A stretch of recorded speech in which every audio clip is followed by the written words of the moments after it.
everyone, welcome back to my YouTube channel, guys. Thank you so much for tuning in to this channel. To all my subscribers, thank you so much, guys. And if you haven't subscribed yet, please don't hesitate to press that subscribe button and the notification bell so that you don't miss any of my uploads. Guys, I'm here to update you of what is going to happen on the Queen from the 30th of March to the 3rd of April. Guys, it's gracious farewell, guys. I think it's her last episode on the Queen, so wish her nothing but all the best. This is what is going to happen.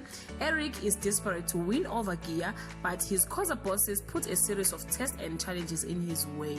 Goodness and Skhumbuzo thinks they've got everything under control in their own world, but they are both about to have the carpet ripped out from beneath them. Harriet digs her heels into the ground and stands alongside with a friend as their enemies advance on them.